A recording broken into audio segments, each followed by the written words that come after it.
96.9 The Game, the home of your UCF Knights.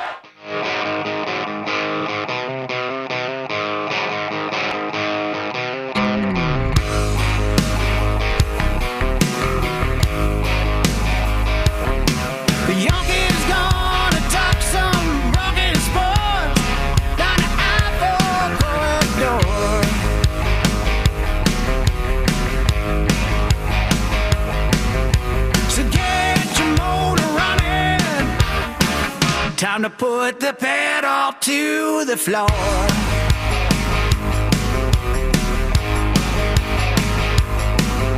It's loud and live and local.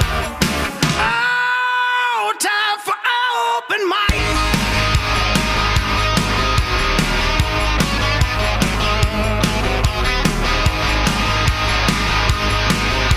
That is correct. We are live. We are live. We are local in Orlando and in Jacksonville with so many ways to listen to us. Oh, my God. You can listen to us on FM radio. You can listen to us on AM radio. You can listen to us on HD radio. You can listen to us so many ways. You can download the free iHeartRadio app and listen to us that way. You can listen on your smart speaker. You can find us on podcast. You can even watch us now, although I can't find the link right now to hook up to the video stream. Because we've got about a zillion links. Yeah, I've got about a zillion links in my email from Adam Reardon. This one. No, this one. Yeah. So I will find that briefly as we get underway here. But you can watch us on Twitter. You can watch us on YouTube. You can watch us on Twitch. And I'm going to put a link on my Facebook page, and you can watch us on Facebook, too, if you want. Just not directly on Facebook, because they have all sorts of rules that we're trying to circumvent. Is that right? That's right. Yeah. So, kidding me? It'll be a link to the YouTube, so you'll click on that, and it'll take you to the YouTube page. It'll take you to the YouTube feed? Yep.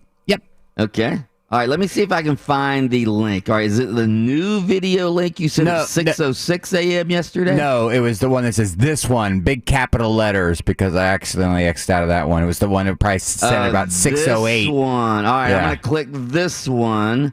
All right, and see if I show up on the video stream. Let me do this. All right, I got to put my name in. Join call. Am I there? Yep. Boom. Hey! Boom. Hold on there. There's the dog. There we go. That's the guy. There he is.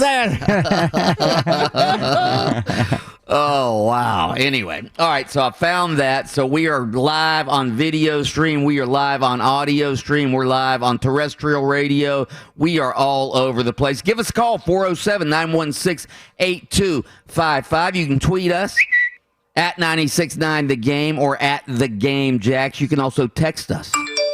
Our Academy Sports and Outdoors text line 50857. Mike Bianchi, Adam Reardon, the Deceptive Intellect, and of course Austin Pastolka, the Sultan of Sound. That's right, and I'm really glad you got to me today because we're giving away another prize, baby. That's right.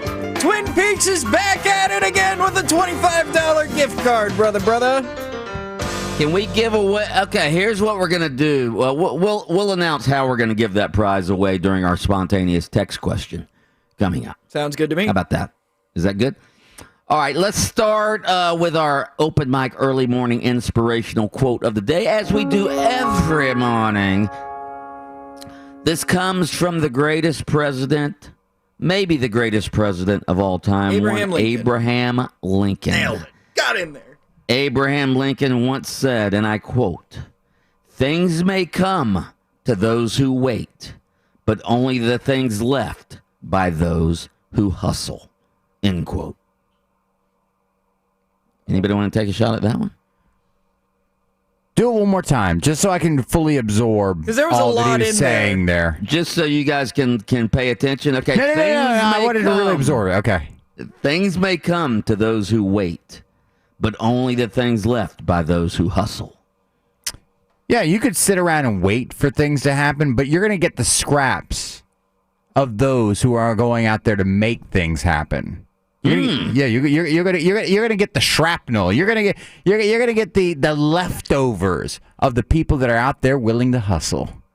So what you're saying is you got to make something happen, not wait for something to happen. Well, I mean, you could sit around and kind of be lazy, and life will come to you, and you'll experience some things, but they will never be as great as if you went out and made your own stuff happen and really, put in the time, the grind, if you will. Nice. Okay.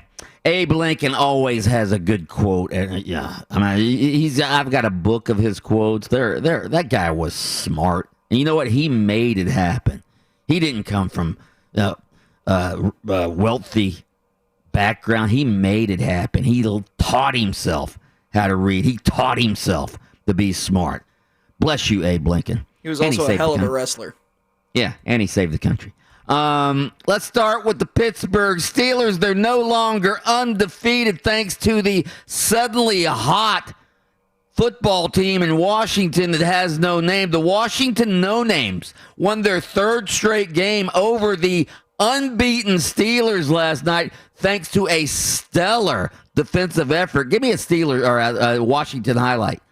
Roethlisberger throws out to the right. Tipped up in the air and intercepted! Intercepted by John Bostic at the 25. Washington takes over with a 3-point lead. Okay, that was the Steelers' last gasp because, again, Pittsburgh had a lead. They led 14-0 at one point, all right? Washington comes back. The Steelers actually had a chance to take the lead with, what was it, a couple minutes left, all right? Couple minutes left. They had a chance to take the lead, but they forewent. Is that a word? Forewent? They chose to forego a field goal, all right, from the Washington 28. So it would have been a 38. It would have been a 45-yard field goal, but they had a backup kicker, Matthew Wright, who was making his NFL debut. He'd been struggling during warm-ups. So Mike Tomlin decides, hey, we're going to go for it on 4th and 1. The Washington football team says, They stopped the Steelers on 4th and 1, and then Washington goes down and kicks a field goal of their own. Dustin Hopkins, former Florida State kicker, kicks a field goal with 2:04 remaining, and then on the first play of the ensuing Pittsburgh possession, you just heard, Roethlisberger got picked off. Washington ran down the clock and tacked on another field goal to make it 23-17, and that was the final score. And it got me to thinking last night as I'm watching the games, all right? Obviously, the Washington-Pittsburgh game, marvelous that we got a chance to watch NFL football starting at 5 o'clock yesterday afternoon. It was great. It was great. And I even had Benny Snell on my fantasy team, even though he did nothing. But it gave me another reason to want to watch the game, all right? So Pittsburgh loses that game. The Washington No-Names win the game. The Washington No-Names suddenly are at the top of the NFC East, tied with the New York Football Giants. Of course, both teams aren't very good, but they're 5-7. They both have a chance now to make the playoffs. And then I'm watching the second game as the Buffalo Bills manhandle the San Francisco 49ers 34-24. Josh Allen was unbelievable in that game. He throws for 375 yards, 4 touchdowns, as the Bills stay in sole possession of first place in the AFC East. Give me some Josh Allen from last night. Allen gets it, looks, cocks his arm, fires downfield. It is man wide open, caught, touchdown, Gabriel Davis, touchdown Buffalo. He was wide open. A 27-yard touchdown hookup from Josh Allen. Josh Allen to the former UCF receiver Gabe Davis, and the Bills win that game 34-24, as I mentioned. Here's what got me to thinking. I got to thinking last night. So we're getting ready to start the NBA season. We pretty much know who's going to win the NBA, or we know who's going to compete for the NBA championship most every year. There's a handful of teams, 3 or 4 teams, who we think can win it, all right? And then I'm thinking about the NFL and why the NFL is the king of all sports, all right? You've got the Buffalo Bills, all right? One of the favorites to compete for the Super Bowl. You've got the Kansas City Chiefs, one of the favorites to compete for the Super Bowl. You have the Green Bay Packers, one of the favorites to compete Super Bowl. Could you imagine NBA superstars congregating in Green Bay to build a super team, or congregating in Kansas City to build a super team, or congregating in Buffalo or Pittsburgh to build a super team? No, you couldn't. I mean, we've got James Harden trying to force his way out of Houston now so he can go join a super team in New York City or Brooklyn, whatever you want to call it, all right? The NFL is so much better than the NBA or even Major League Baseball. I mean, every team in the league, the Jacksonville Jaguars, even though they've been awful, all right? The Jacksonville Jaguars, in 2 years, if they draft Trevor Lawrence and utilize all their draft picks correctly, the Jacksonville Jaguars can be contenders in a couple of years. That could never happen in the NBA, Adam Reardon. No, I think you're wrong, actually, because I think of a team like Golden State. I mean, Golden State had a couple of good drafts, and guess what happened? They not only turned into a really good NBA team, they turned into, historically speaking, one of the greatest NBA teams of all time. And Oakland isn't L.A., it's not Chicago, it's not New York, but what was Oakland able to do when they had a really good team?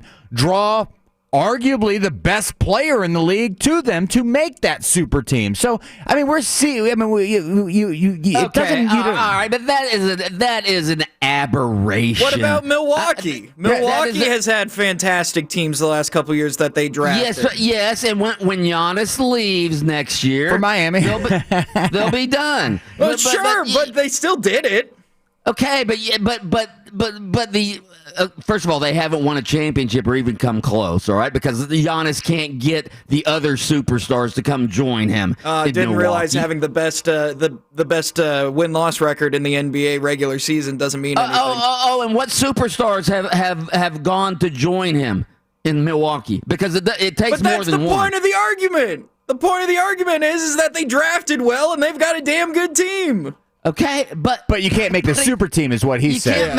You can't make a super team and win the NBA championship by having one guy that you got lucky enough to draft number 16. You can't do it in the NBA. And yes, you bring up a good point with Golden State, but I would contend that Golden State is an aberration, and that is a rarity that you can build a team through the draft in the NBA. Yeah, no, they're the exception, not the rule to what it is you're saying. And the thing in the NFL, if you find your quarterback, I mean, you have your team, because the bits and pieces around him you're going to have to replace. You probably got 3 or 4 superstar guys that you lock up long term. Your quarterback, your best defensive end, maybe wide receiver. But it also comes down to how the NFL is set up. It's a hard salary cap. All right, you can't go over the salary cap, and so you don't have room to pay. All the stars can't congregate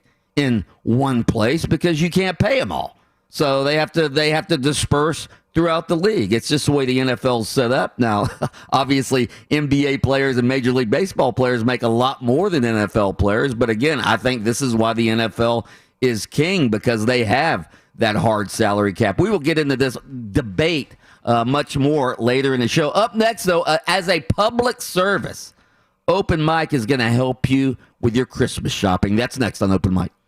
This is Markel Folks of the Orlando Magic. When it comes to sports radio, Open Mic is my number 1 overall pick.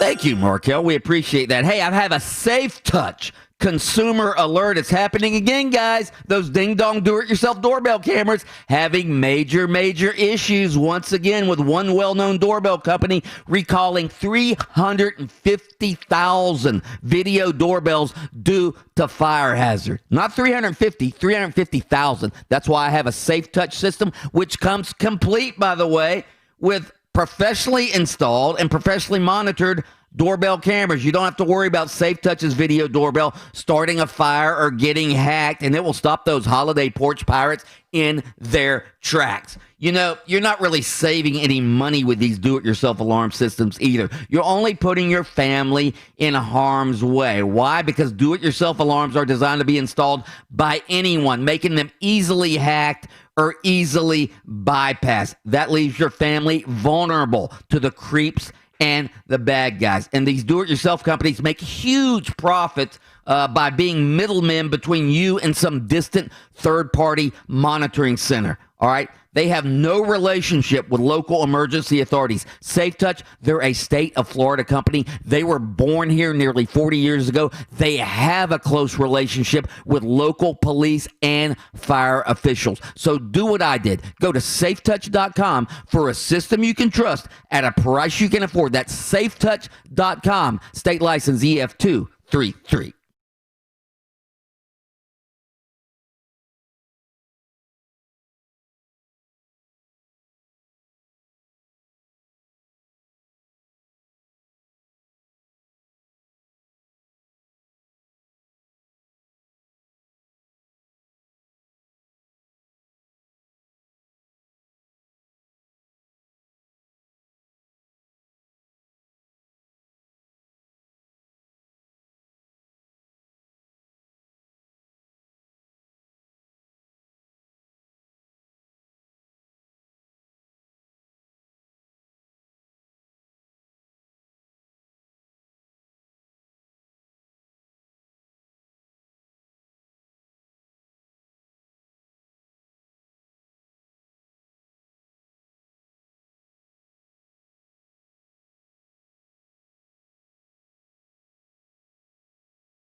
Have a holly jolly Christmas.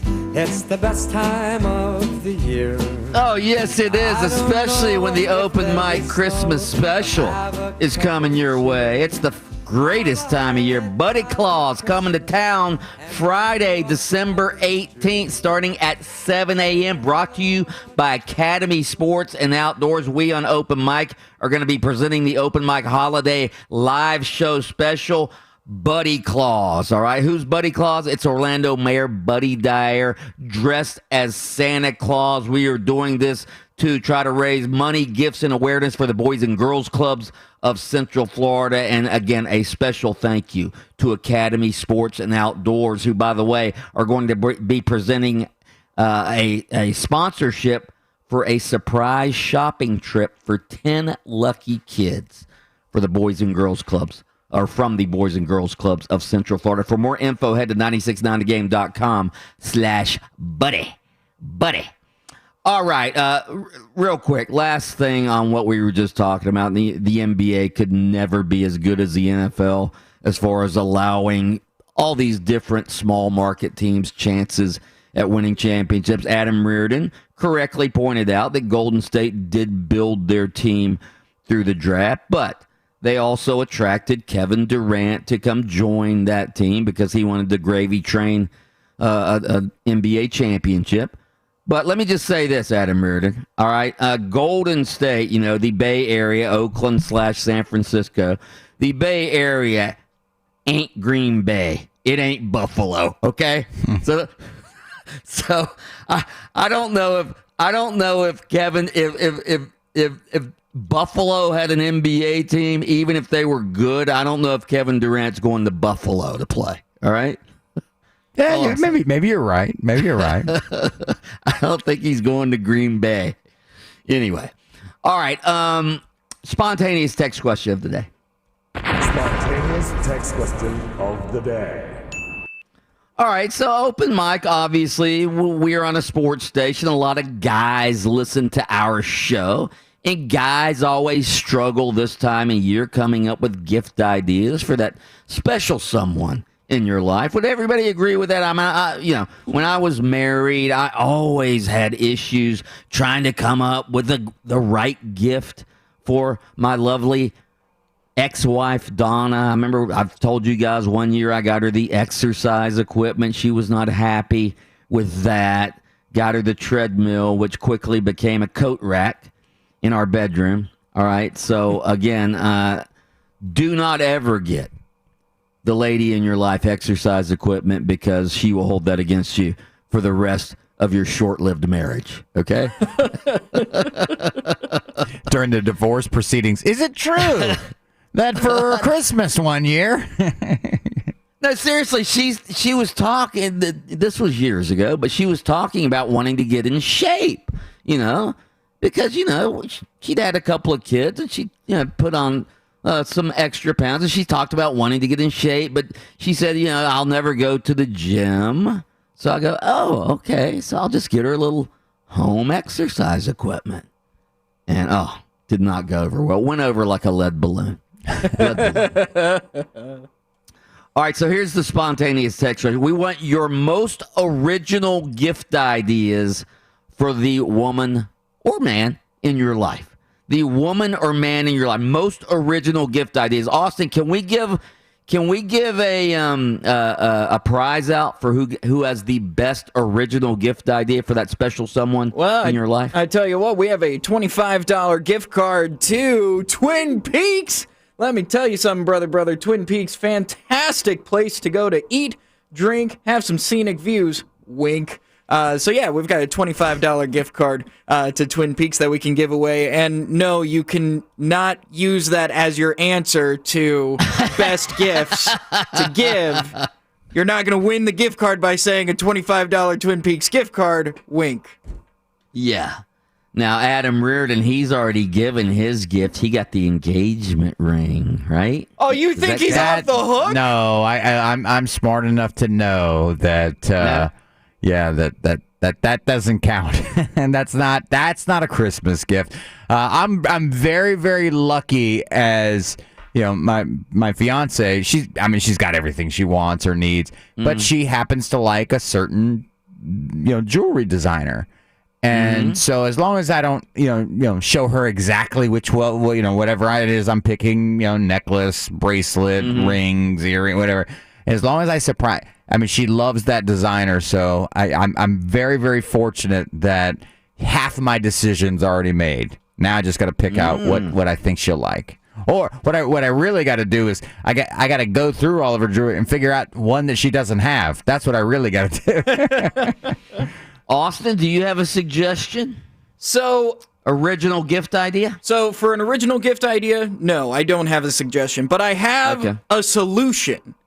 Okay. And this is something that I have found out a lot of women do. Okay? They add things to their Amazon wish list constantly. Seriously. The easiest thing in the world is to just go to their Amazon wish list, be like, hey, do you have an Amazon wish list? Boom, they will send it to you. You will not go wrong with anything because guess what? They already picked out their own gift. See, that's almost like, you go to when somebody's getting married and they register at a store and then you just go pick out something that they've registered. What's wrong with that? So I had this discussion. Somebody asked me, "What surprise? I want surprise." So somebody asked me, like, "Hey, what should we get for Trina?" And she said, mention a gift card. And I said, listen, I'm the worst person to ask because I am a big believer in here's the Visa or American Express gift card for 50, 100, whatever. Because then I know that person is going to get what it is they want and or need. Whereas if I try to go rogue and pretend or think that I know you better than you know yourself, I may get something you don't like. And then you're forced to go like, oh, thank you, this sweater, that's nice. And then like, hey, you never wear that sweater I got you. And then it gets real awkward. So I am a big believer in hey, let them choose. And this is a great life hack. If they've already chosen for themselves, they just said, I don't want to spend the $75 on that, what is it, air fryer now. Get the air fryer. Now, here's the problem. You give them the Visa gift card, they'll just pay the light bill with it or something. So don't get the Visa gift card. Do the wish list. Nobody pays their light bill with the Visa gift card. Text in 50857. Text in 50857 your most original gift ideas, and you can win a $25 gift card from Twin Peaks. Up next, we were debating what the line would be for the Florida-Alabama SEC championship game. Much bigger than we thought. We'll explain next on Open Mic. Open Mic. We'll be back in a couple minutes. I'm sorry. Extremely sorry. Hey, I have an idea for the perfect gift for that special someone in your life. How about this? The DrinkWorks Drink Maker. It makes any cocktail you want at the push of a button. It works like a fancy automatic espresso machine. Oh, the ladies will love that. You just press a button and the machine does the rest. Only it's premium cocktails, not coffee. I love the good old fashioned, and the Drink Maker makes it for me without having to buy all of those different ingredients. Doesn't matter what your drink of choice is. It could be a Moscow Mule. It could be a margarita. The Drink Maker has more than 30 cocktails. This amazing machine, already a great deal, but I've talked them into an even better offer. Save $50 off the standard price, and they'll even throw in free shipping. How about that? And this week only, my listeners can save an extra $50 on the drinks. That's $100 in savings. But this great deal is for a limited time. Don't wait. Just go to drinkworks.com. That's DRINKWORKS.com. Enter promo code Bulldog at checkout. Drinkworks.com, code Bulldog. Enjoy responsibly.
Hey, jingity jing. It's Dominic the donkey. Jingity jing. The Italian Christmas donkey. Ah, la la la la la la la la. From our text line 50857, my most thoughtful gift is the house I apparently bought my ex-wife. Sounds like a guy who could use a Twin Peaks gift card. An everything gift box basket, which includes all of her favorites you've noticed over the years of marriage. That's nice. And then there's somebody texted in the all-exclusive spa day. All right, I'm amending the spontaneous text question. I want the most original gift ideas and the worst gift ideas to give your significant other. Like I mentioned earlier, the treadmill I once bought my ex-wife that turned into a coat rack. So worst gift ideas as well. Adam, do you have any of those? No, I think I'm a pretty good gift giver. I was thinking, during the break, I think the best gift I got, because Trina loves to travel, I love to travel. I got one of these maps that you can they have like a lottery ticket scratch off material on there. So every place that you visit, you just scratch off, whether it's a state or country. Then you travel, and so as you sort of knock down places you've traveled together, you sort of change the map a little bit. It changes the color because you scratch off the place. So we do that a lot. And so every time we come back from a trip, we take the picture off the wall and we open it up together and we scratch off where we've been. So, yeah. All right. So best and worst gift ideas. Text those into 50857. Best and worst gift ideas for your significant other. Worst would be, the exercise equipment. Never get a new vacuum cleaner either for your significant other. That doesn't go over very well. Hey, I got you a new washing machine. Even though I love new appliances, I don't know. I guess fridges maybe. New kitchens, that goes over well, doesn't it? Oh yeah, I mean like that. Yeah. Getting her a new stove and then putting it, saying like, now you can cook better dinner or something like that. It may not be it, but like if you're going to get an appliance for the house, frame it like this: like there's more where that came from. Basically, like frame it like you're going to do a whole kitchen reno. You know what I mean? There's more where that came from. Stay tuned. All right, so we were talking yesterday about the Gators in Alabama. Obviously, they're going to meet in the SEC championship game December 19th up in Atlanta. And we were surmising yesterday, hey, Alabama has pretty much demolished everybody on their schedule. They'll probably be an 8 to 10 point favorite over the Gators. Well, FanDuel, the betting website, came out with a line yesterday, 14 points. The Alabama Crimson Tide favored over the Florida Gators. And I got to tell you, even though I think Alabama is the better team, all right, they have the greatest coach of all time, arguably coaching their team. They have a great offense. Their defense is getting better. I understand that Alabama should be favored, but I think 14 points, that's a bit of an insult to what the Gators have accomplished this season. And I realize the Gators haven't played the schedule that Alabama has played, but the Gators have one of the most potent offenses in the country. They might have Kyle Trask, I think is he the second leading passer in the country this year? Offensive weapons galore. In fact, I would say the Gators might match Alabama when it comes to offensive firepower. They might match Alabama. Now, you brought up yesterday, Adam, that Alabama can run the ball and the Gators can't. Well, you know what Alabama doesn't have? They don't have a 6'7" tight end who can jump like LeBron James and catch passes. So I would say Kyle Pitts nullifies the Alabama running game. No, to me, listen, when you're great at passing the ball, that's one thing. And when you play against a team that's going to bring the kind of defensive skill that you're going to see with Alabama, I feel like you're going to have to be able to do both to compete with them. And I think that's where Florida, and again, I felt like anything more than 10 would be disrespectful, because Florida is a top 5 team in the country. They are the SEC East champs. And you go into an SEC title game, we talk all the time about how deep and great the SEC is. If this is the second best team that the SEC has to offer up to Alabama, and they're a 2-touchdown underdog, then how good is the SEC really? How good? Well, and here's your measuring stick. Texas A&M, who beat Florida this year, got waylaid by Alabama. It is Alabama until proven otherwise. And this is what Vegas and these betting sites are saying. Until we are proven wrong, it is Alabama, and there is a canyon between Alabama and the next best team in the SEC. Notre Dame beat Clemson, but Notre Dame's not part of the ACC. But if Clemson, you could say that about every league. You could say that about it. Clemson again. You take Clemson out of the mix, and Alabama would be favored by more than 14 against the next best ACC team. The same with the Big Ten. You take Ohio State out of the mix, and you have Alabama at the top of the Big Ten. The second place Big Ten team would be more than a 14-point underdog against Alabama. But Mike, it didn't used to be like this. It didn't used to be like this, where Alabama would roll in there against the next best team in the SEC, the second best team in the be a 14-point favorite. In national championship years, I'd have to go back. I guarantee it was the last time the Gators were in the SEC championship game, when McElwain went to the SEC championship game and got beat 54-16. I'll bet that Gator team was more than a 14-point underdog. I'm not sure, but I would be willing to bet on it. I'm gonna look that up. 14 is a lot. That is a lot. And by the way, who did? You bring up a great point with McElwain. Maybe it was 14, but that team wasn't number 5 in the country with the Heisman Trophy front runner leading the offense.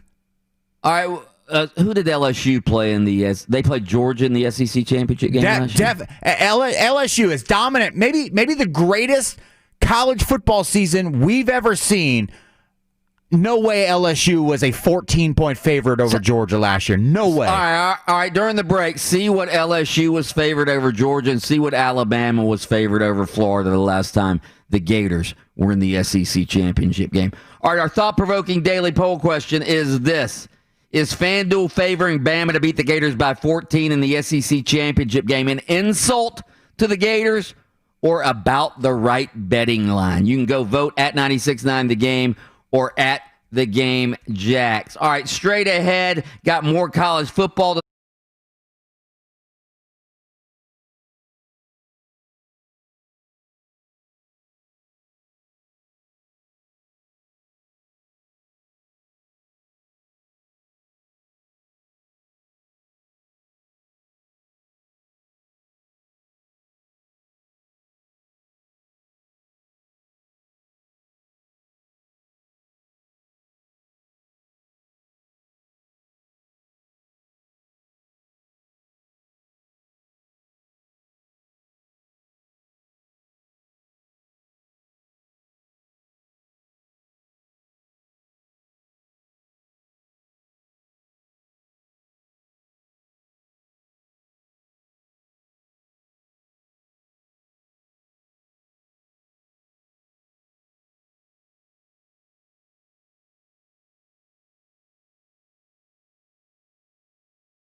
Sleigh bells ring, are you listening?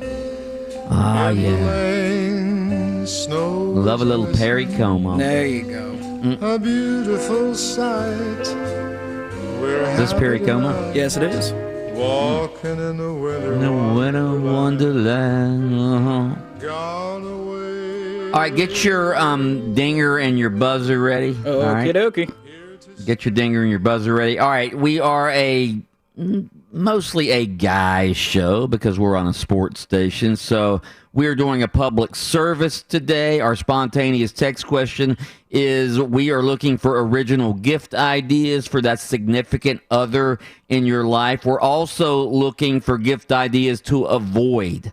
All right, so best and worst gift ideas for the significant other in your life. All right, this is a good one. Hot air balloon ride with champagne. Sounds expensive, but it's good.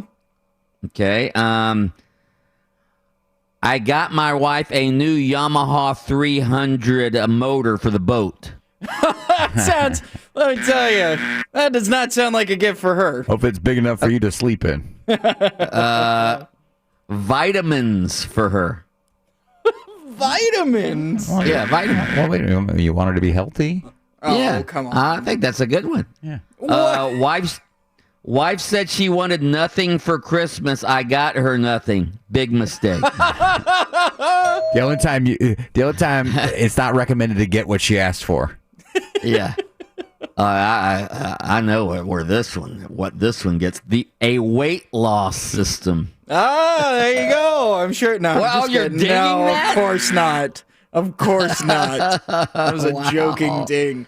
Mike, you know what the perfect present is? What?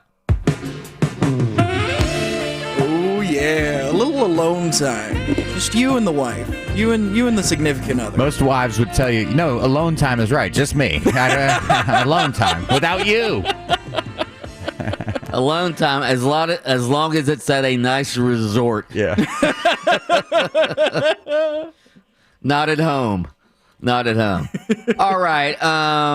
Where do we want to start this segment at? Let's start this segment. We looked up lines, by the way. If Okay, you what want do you those real fast. I do. That Alabama game that you were referencing against Florida with McElwain, 17-point favorites. Okay. Last year, LSU was a 7-point favorite over Georgia. So the shocking thing to me is the difference between Dan Mullen and Jim McElwain, and the difference between what do we decide? Austin Appleby and Kyle Trask and Kyle Pitts and all that. Vegas believes is 3 points. 3 points? 3 points. That's it? Yeah, that's what Vegas thinks. Vegas thinks that that Alabama team was only 3 points better than that Florida team than this Alabama will be against a team that features the Heisman Trophy frontrunner, the Mackey Award definite winner, and Dan Mullen, who is a very hot name in coaching. So, yeah, there you have it. All right. A couple of deaths yesterday in the sports world. Sad day. All right, I'm going to test Austin Pistolka's sports knowledge. Oh, okay. All right. All right. So Fred Akers passed away yesterday at the age of 82. Any idea who Fred Akers is? Grandfather of Cam Akers. Nice. Fred Akers is the University of Texas version of Frank Solich. All right. Frank Solich replaced Tom Osborne and eventually got fired because he wasn't winning national championships like Tom Osborne did. Fred Akers replaced the great Darrell Royal as the head coach of the Texas Longhorns back in, when was it? In the late 60s, I think. Actually, the mid 70s, he replaced Darrell Royal. He took over after the 1976 season. What are you laughing at? Because I would have any idea about the Texas coach from 1970 whatever. Oh, Yeah. Go ahead. Keep going. Sorry. Do you know who Darrell Royal is? Clearly, he's the head coach of Texas who took him to national championships. Okay, so you didn't know who Darrell Royal was. I'd heard the name. I didn't know he was from Texas. Okay. All right. So, and Fred Akers eventually got fired, even though you look at his winning percentage, sort of like Frank Solich at Nebraska. He had 3 10-win seasons, 4 top 10 finishes, won a couple of Southwest Conference titles, but he was not Darrell Royal, and he eventually got fired at Texas. The other one, all right, here's your other one. Dick Allen. Do you know who Dick Allen is? He is a guy who did some great things in sports. And it's almost like he's got to give the eulogy to a guy he's never met before. Let us pay tribute to the great man who's done such great things. Right. It's like a Seinfeld episode all of a sudden. Yeah. I don't know who Anyway, Dick Allen is. Dick Allen, great baseball player back in when did he play? From the 60s and the 70s. Dick Allen played for the Phillies for a lot of years, was the AL MVP back in 1972. He passed away yesterday at the age of 78. I legitimately sad day. just turned to the camera and went, I don't know. I don't know. Yeah. I don't know. I don't know. I've never heard of these people. Don't feel bad. I'm older than you, and I didn't know who these guys were. Dang it, it just popped up on the ESPN ticker at the bottom. Oh, Dick Allen just you could have used that. it. What are you doing, ESPN? Open book Be quicker. test. Open book test. That's right. See, Adam Reardon, I didn't know if you would know who Dick Allen was, but I thought you would know. Oh, okay. No, I take that back. I didn't know who Dick Allen was. First thing, why was I thinking about somebody with the Washington football team from a long time ago? I don't. That's what popped into my head. That's George Allen. George Allen. Okay, it's his brother. Yeah. His brother. Uncle, cousin. All right. So the Houston Rockets and their new coach Steven Silas. Originally, he said James Harden not showing up for the beginning of training camp was for COVID reasons, because he cited the NBA's COVID-19 protocols as the reason that Harden hadn't showed up. Well, yesterday he said Harden is now officially a holdout. Here was Steven Silas yesterday. There is no timetable as far as I know, and it is a setback. You know, you want your best player to be here, and there is a short window, as you've alluded to. As I said yesterday, we're working as if this is the 6th to the 23rd. So there is some time, but, you know, it is a setback. I mean, I have to be honest and understand that this is a setback, not having one of the best players in the NBA here. But I'm working with the guys who are here, and we're working hard. Okay, so James Harden has officially become a distraction for the Houston Rockets. He has requested a trade to the Brooklyn Nets. The Rockets say, well, the Nets aren't really offering us anything good, and we have one of the best players in the NBA, so we're not trading you to the Brooklyn Nets, all right? So, and again, we've seen this before. We've certainly seen it in Orlando when Dwight Howard sort of forced his way out of town. And the Magic eventually traded Dwight Howard. Didn't get great return for Dwight Howard, but at least they ended up with Nick Vucevic, who at the time was not considered anything great. He was considered a throw-in. But this is a dilemma now for the Houston Rockets. What do you do? And let me just say this, all right? I've said many times, when NFL players hold out, I don't blame them at all.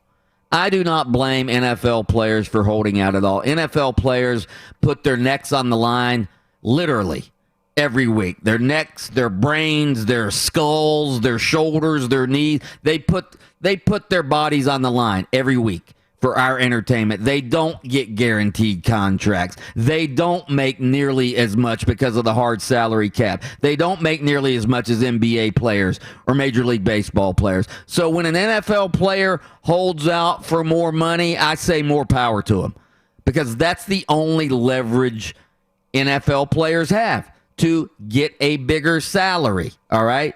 James Harden makes $42 million a year, guaranteed, all right? He is contracted to the Houston Rockets. He's the one who signed the 4-year contract with the Houston Rockets, all right? He could have been like LeBron James and signed 1-year contracts because he didn't want to be tied to a certain situation for a long time. But no, he signed a 4-year contract. He's contracted to the Houston Rockets for 2 more seasons, this season and next season, making, let's see, this season he's scheduled to make $41 million. Next season, he's scheduled to make $44 million. All right? Guaranteed. So I blame James Harden here. This isn't on the Houston Rockets. It's not the Houston Rockets' fault that James Harden signed a 4-year deal. It's not the Houston Rockets' fault that Brooklyn is the only team that James Harden wants to go to, and that team's not offering anything for James Harden. So, again, James Harden needs to get to work. He signed this deal. He needs to get to Houston and start playing for the Houston Rockets. Any thoughts on that, anybody? Yeah, I mean, unfortunately, I'm not going to feel sorry for James Harden if he has to go back to work in Houston and make $40-something million. But this is a guy that these sports contracts are a lot like marriages at this point. Yeah, you sign these contracts and it's a 4-year deal and you expect them to sort of live out the contract. But sometimes guys want a divorce. They want it earlier. And earlier than what you would normally expect, and that's where James Harden's at. He wants to go somewhere else. He's met somebody new and wants to go live a new life in Brooklyn. And can there be something that Brooklyn can offer up to? Basically, we're in a standoff here. Harden's saying, I don't want to be here. I want to be somewhere else. And Houston's like, okay, well, let me entertain some trades. And Brooklyn's going, well, we know this guy wants to be here, so maybe we don't offer everything that we can initially. And Houston's saying, well, screw it, we'll hold on to you. And we're going to get closer to the season. We're going to see who's going to blink. Does Brooklyn want Harden bad enough to go, okay, we got to come off some more pieces? Or does Houston say, listen, we don't want a disgruntled guy here. We want to just move on because that's what we're going to be forced to do anyhow. We'll take what we can get. Basically, we're waiting for somebody to blink, and somebody will as we get closer to the season because you don't want this stuff going into the year, no question about it. Well, if you have to blame somebody here for this situation, I blame James Harden. I do not blame the Houston Rockets. The Houston Rockets tried to win championships with James Harden. It didn't work out. Now they've traded Russell Westbrook. They brought in John Wall. If John Wall comes back healthy, they could still be, I'm not saying they're going to beat the Lakers or anything, but they could still be a factor in the West. But James Harden, again, trying to force his way out. We have a supplemental poll on this. Who do you blame for this situation? Harden or the Rockets? You can go vote at 96.9 The Game or at The Game Jacks. Let's pause right now for station identification.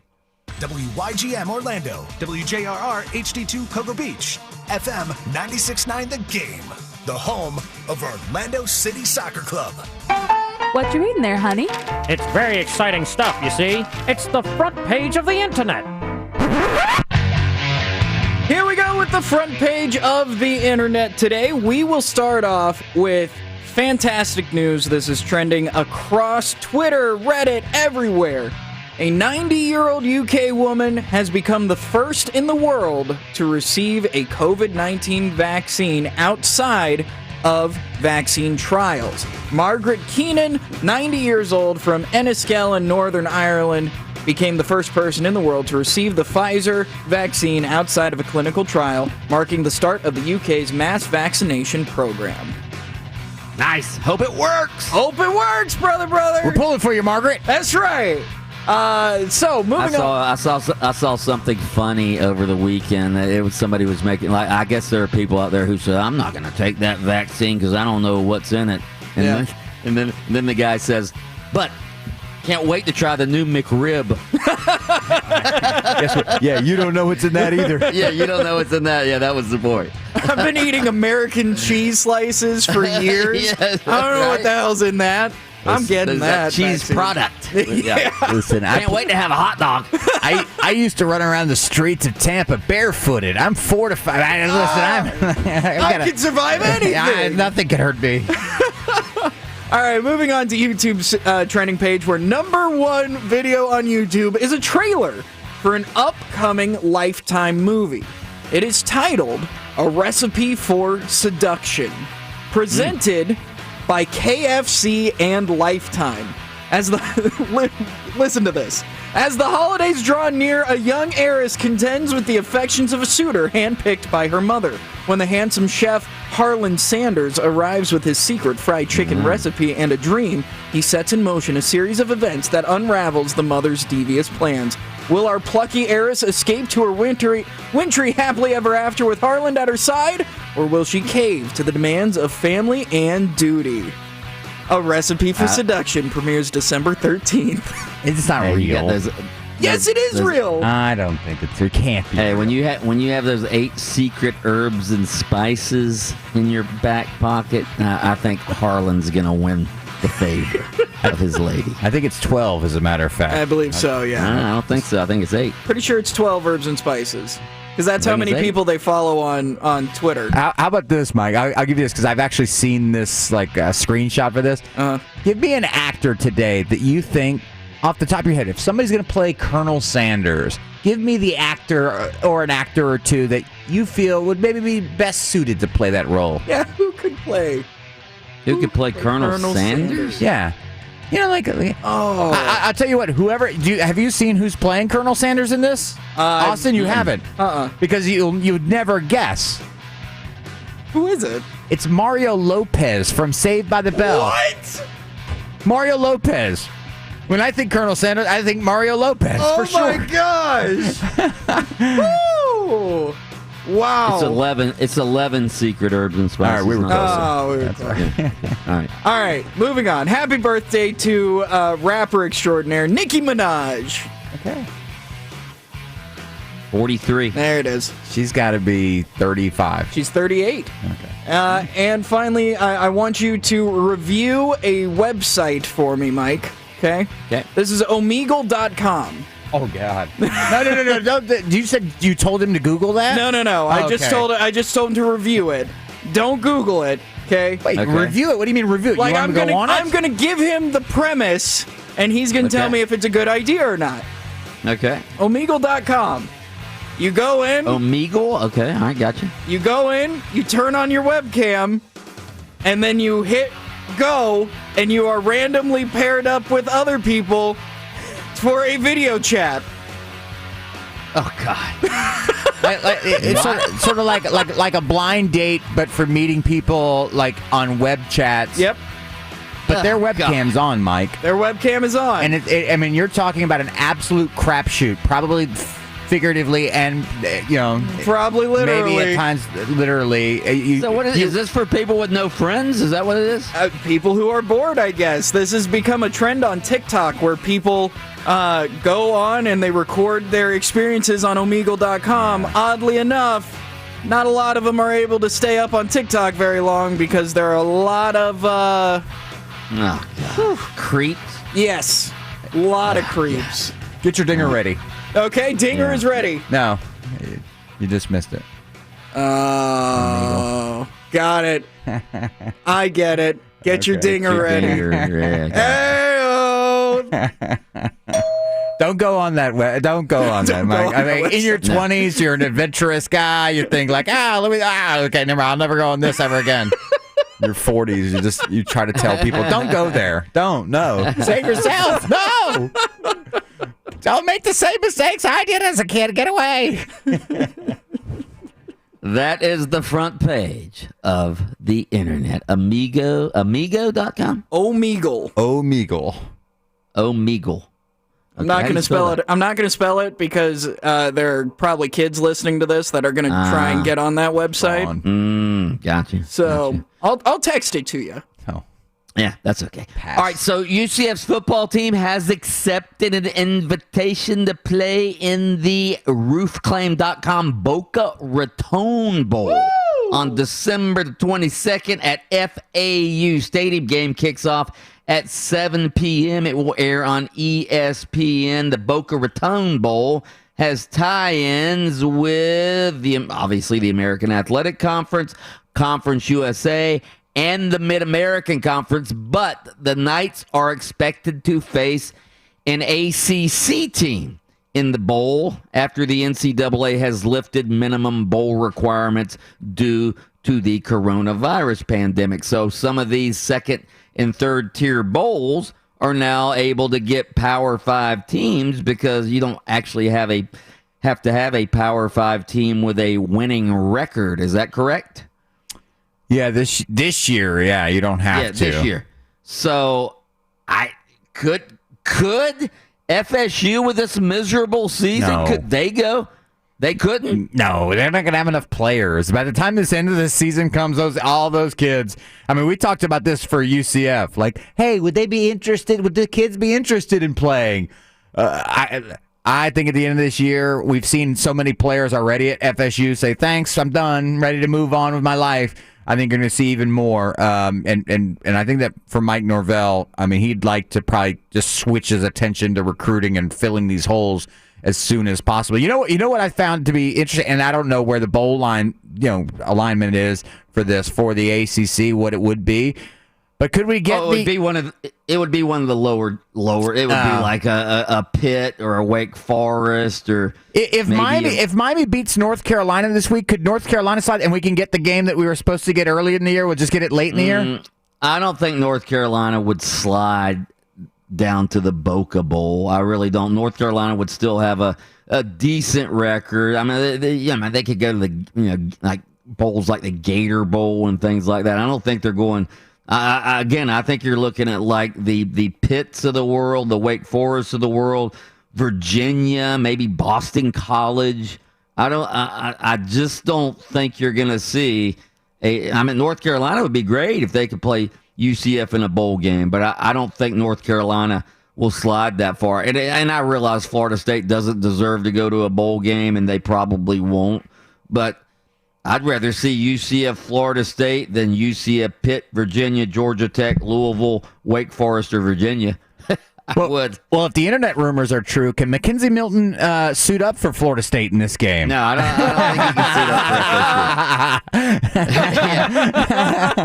up for Apparently, that's his front runner. Going to get a tryout today in this bowl game. There's no trying out for Florida State. They'll take whoever they can get. All right, we have a supplemental poll on that as well. This is for UCF fan. What's your excitement level for UCF accepting a bid to the Boca Raton Bowl against what will likely be a team from the ACC? You can go vote at 96.9 The Game or at The Game Jacks. Sound Off coming your way next on Open Mic. Absence makes the heart grow fonder. Yeah, more Open Mic in minutes.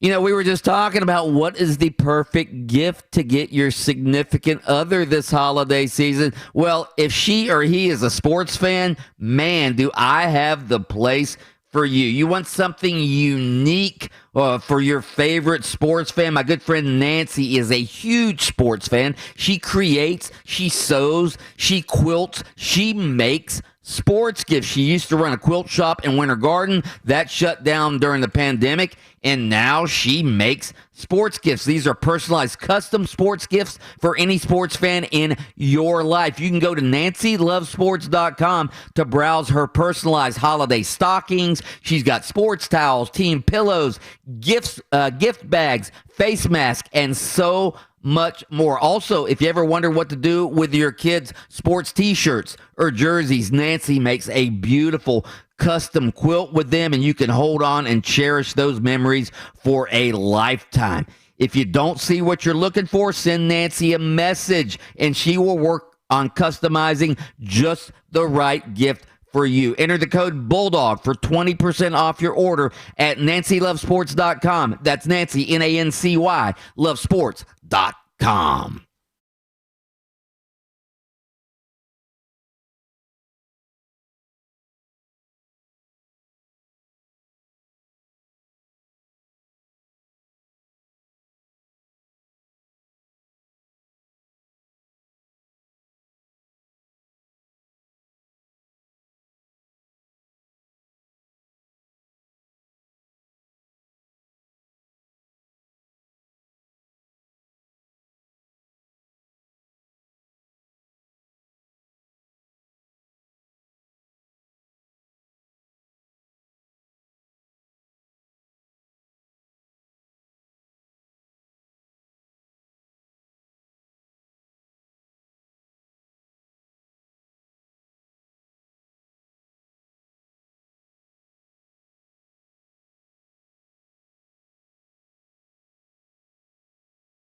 Sound Off brought to you by the Holiday Bailout. Have you been putting off buying a gift for your significant other this season? Fear not, we've got you covered with our 96.9 The Game Holiday Bailout. We're giving away a $500 gift card courtesy of Bay Hill Jewelers. Thank you, Bay Hill Jewelers. You can register online at 969thegame.com/bailout. What do we have, Austin?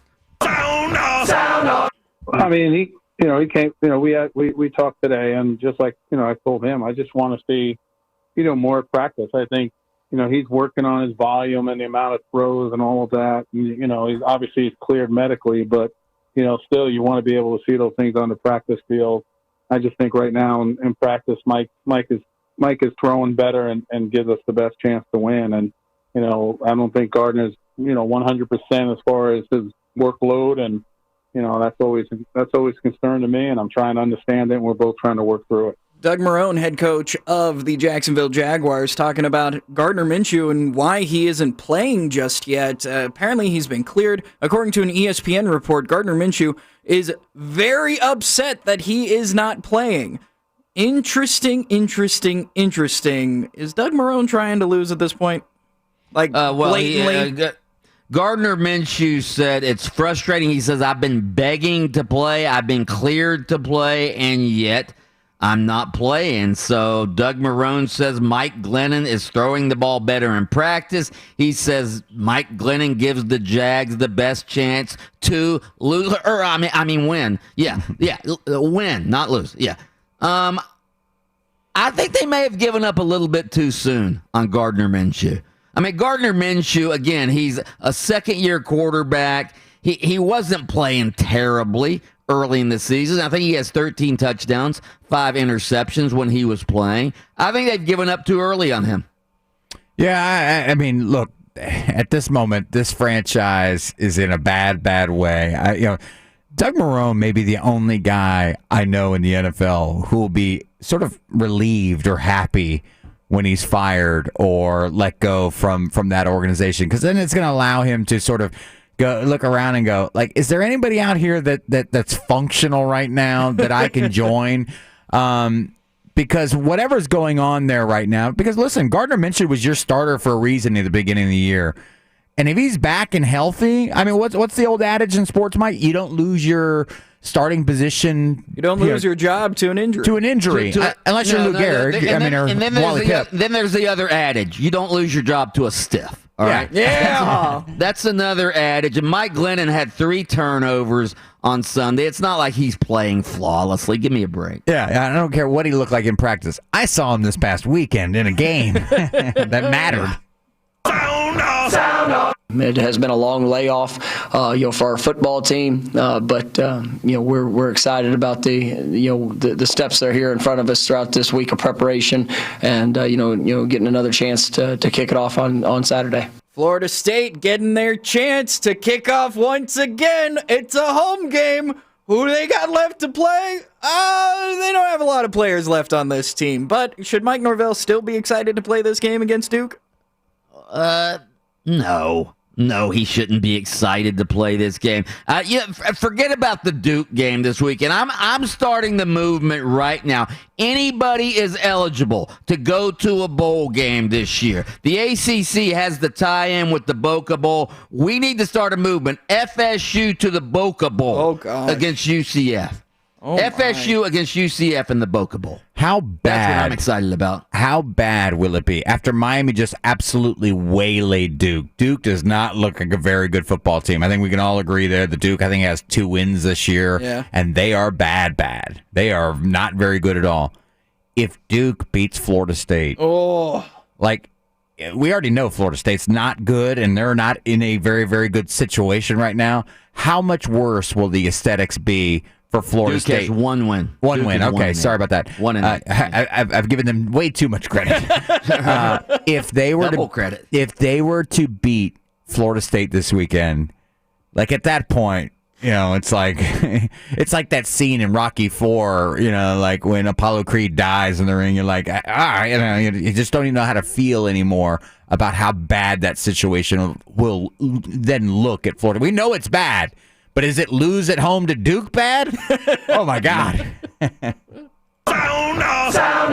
And I've told him this. I just want him to get comfortable with the NBA game, okay? And, once he's comfortable with the NBA game, I don't see any reason why he and Markel can't play some together.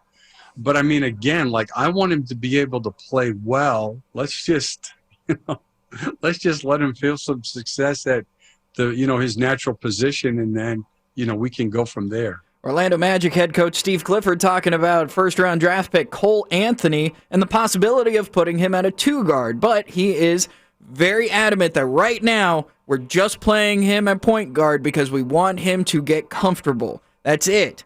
However, the question at hand is, Cole Anthony and Markel Fultz on the floor at the same time, does that excite you? Does that excite me? No. I mean, the Magic need a backup point guard. DJ Augustine no longer with the team. He's gone. So Cole Anthony is your backup point guard. He's going to play a lot at backup point guard. I don't need to see Markel Fultz and Cole Anthony together on the court. No, I don't need to see that. That doesn't excite me, no. What? I'm less excited now that I was 6 minutes ago for Orlando Magic basketball. You're telling me that they drafted a guy in the first round to either, essentially move his position and or be a backup?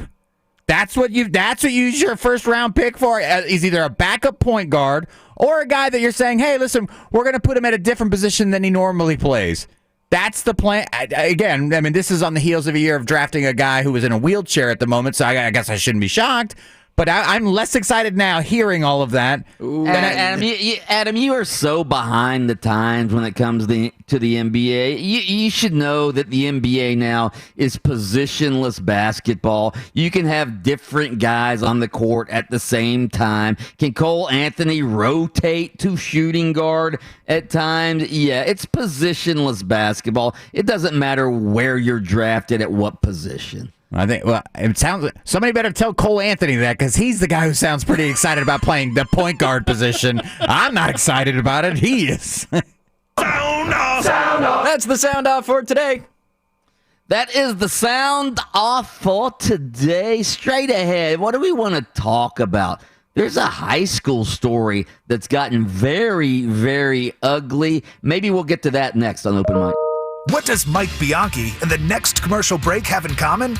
They're both short. Now listen here, Mr. Frodo. Don't get short with me. More Open Mic after this. Hey, all of you employers out there, whether you run a major corporation or a small business, if you're looking for peace of mind in this COVID-19 era, let me tell you about my good friends at Healthy Cells Wellness. They are a trusted advocate for employers to provide COVID-19 and COVID antibody testing in a calm, organized environment at your work site. That's right. They come to you. Doesn't matter if you're in Orlando, Jacksonville, across the state, around the country, they come to you. No more waiting in line with other people. If you act now, your insurance company could reimburse you for the entire cost of these tests. Also, if you act now, mention my name, Bianchi, get a free COVID-19 test. You can find them at healthycellswellness.com. That's healthycellswellness.com.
Joy to the world, the Lord is come.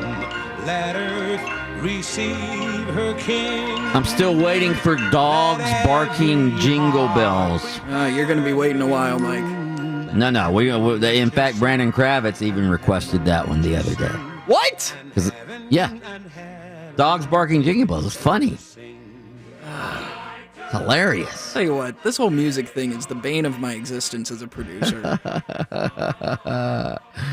All right. Our spontaneous text question today is we are looking for the best gift ideas and the worst gift ideas for your significant other. You can text those in to 50857. We've gotten a bunch of spa days.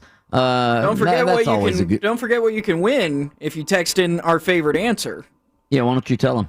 You can win a $25 Twin Peaks gift card. Twin Peaks gift cards are the perfect gift for the sports fans on your list this holiday season. Swing by your local Twin Peaks restaurant or go online to purchase an e-gift card today. Offer available at participating restaurants. Twin Peaks, eats, drinks, scenic views. Wink. Okay. All right, so for the best gift idea, you can win the best or worst gift idea, you can win the Twin Peaks gift card.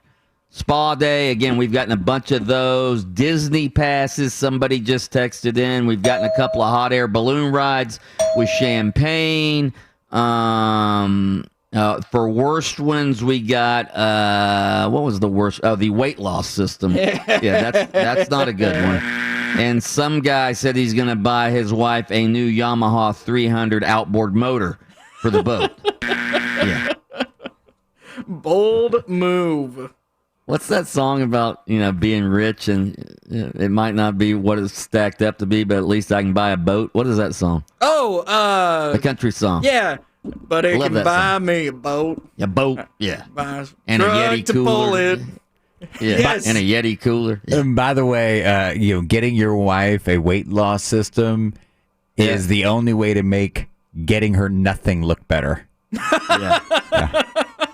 Or that even beats when I got my ex-wife the treadmill. Yeah, that a weight loss system would be even worse than a treadmill. Would everybody agree with that? Yeah, because treadmill could be used to stay in good shape, or absolutely. Yeah, weight loss. I mean, it's pretty specific. It's like, hey, there's some weight that needs to be lost around here. Okay, that's right. Hey, you know what? Getting your wife a weight loss system is a good way for your family to lose. I don't know, about 100 and somewhere between 175 and 250 pounds, depending on how much you weigh, because you will be the one. Yeah, you'll be the weight that's lost around there. Yeah. Sad story in high school football. God, it just amazes me. All right, so the head coach of Wekiva High School, Rich Bedensom, I think you pronounce his name, he was fired yesterday, just 4 days after the Florida High School Athletic Association punished the Wekiva football program for its role in a post-game altercation during the high school playoffs. On Thursday, the FHSAA placed Wekiva's program on administrative probation through the end of June 2022. They levied a $500 fine to the school for unsportsmanlike conduct, also barred the team from playing a spring game in 2021, suspended 10 players from interscholastic activities for initiating a physical altercation with opposing players following a region playoff loss at home to Mitchell High School of Newport Richey. Mitchell won that game 24-18. Pushing and punching took place between the players as Mitchell took a knee for the final time to run out the clock. I'm reading from J.C. Carnahan's story in the Orlando Sentinel. Video shows that a number of Wekiva players then ran from their sideline across the field and charged the Mitchell football team when the game had ended. Bedensom took over at Wekiva in 2016 after coaching 2 years at Edgewater. He helped elevate that program to new heights. He went 43-16 in 5 seasons, including a trip to the state semifinal in 2017. He actually turned the tides on the Wekiva-Apopka rivalry. Apopka was always the big dog over there in North Orlando? Anyway, Apopka was the big dog, and Bedensom turned Wekiva into a pretty good high school football program. I don't know why he's been fired in this. I don't know if they found out that he played a role in this or not, but he's been fired by Wekiva High School, according to J.C. Carnahan. Quote from the officials' report about what happened. After the game was over, the Mitchell team and sideline was basically attacked by a few of the Wekiva players, resulting in the whole team from Wekiva charging over. No one was ever ejected since the game was over, but my crew, again, this was the head official, but my crew assisted in trying to protect and clear the situation. Wekiva's principal, Tamara Baker Drayton, in a letter to the FHSAA, said 2 Mitchell players were accused of using the N-word against a Wekiva player. Mitchell head coach Andrew Schmidt denied these accusations of racial slurs, and there's nothing in the officiating report that said this was an issue during the game. Multiple sources told the Orlando Sentinel during the weekend that in-game tension likely stemmed in part from pre-game activities. Mitchell's players ran onto the field waving a Blue Lives Matter flag, and Wekiva players knelt during the national anthem. All right, so everybody's assuming that's where it started, and then it ends with Wekiva's players running across the field at the end and attacking the Mitchell sideline. And again, ugly, ugly situation. This is high school sports. High school sports. And we've got melees after the game. We've got political arguments in high school sports over Blue Lives Matter and kneeling for the national anthem. High school sports, it's reached that level now. I mean, to me, this is a sad story that it's come to this in high school football. High school football. I agree. It is a sad story, and the thing that I want to say about it is, as someone who is a high school coach, and maybe you can back me up on this as well, it is not just that kids are seeing things on social media nowadays. Kids are it's not just that. It's the parents talking about it. Okay? The most influential person in any kid's life is the parent. And so because their parents are talking about Blue Lives Matter versus Black Lives Matter, that's where this is stemming from. Let's not get this twisted. No, so 100% agree, and it's really lazy, and people, social media. No, listen, parents are ruining kids as much as social media is, or the lack of proper guidance from parents. Absolutely. Kids who run around in middle school and high school with their politically affiliated garb on, they can't even vote.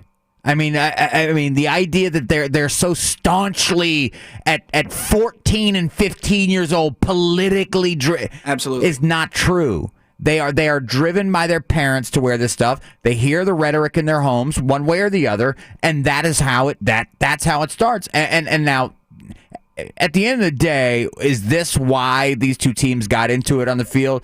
I think so. I think so. I think it had to do with the pregame activities, the Blue Lives Matter versus the Black Lives Matter. It definitely didn't help. The kneeling for the national anthem. I'm sure there was probably people in the stands that didn't like that. We've certainly seen it at pro and college games when teams kneel for the national anthem. There's usually a smattering of boos. So I guarantee you the pregame activities had something to do with it. But I would agree with that. But is it about the fact? Because I always think back. Remember the Florida game where a bunch of players got ejected? There was no Black Lives Matter or Blue Lives Matter. It's just two rival football programs in a big football game come together pregame, and then the animosity starts.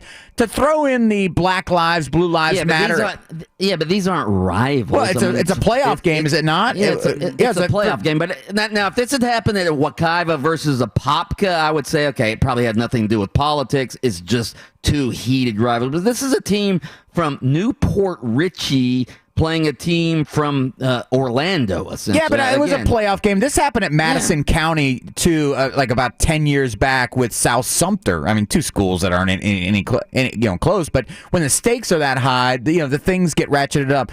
And, Were there Black Lives Matter, a sentiment with the kneeling? By the way, I coached a game this year where I did see some athletes kneeling for the national anthem.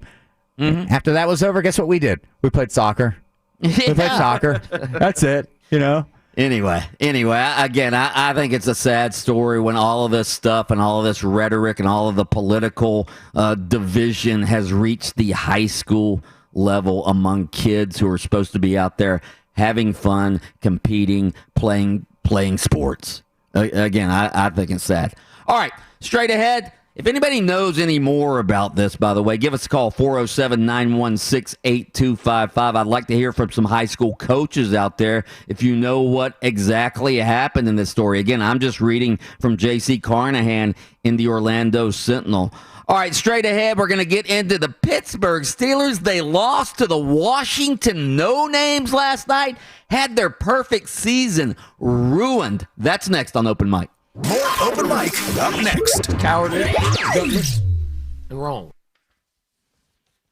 Let me tell you about my good friends at Aggressive Appliances. You're looking for a good gift this holiday season? How about a new fridge? How about a new range top? How about a new washer and dryer? My good friends at Aggressive Appliances, they not only have the best appliances in Orlando, they have the most appliances in Orlando. How do I know that? Because they have built the biggest appliance showroom in all of Central Florida. 20,000 square feet of appliances you can touch, you can try, you can even hear how they sound. You can see how they might look in your kitchen because they have them all set up in this beautiful showroom. Again, no other appliance store has what Aggressive Appliances have. You can find them at aggressiveappliances.com. That's aggressiveappliances.com. This report is sponsored by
Time to put the pedal to the floor.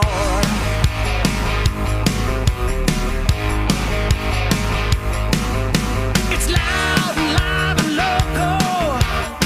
Oh, time for open mic.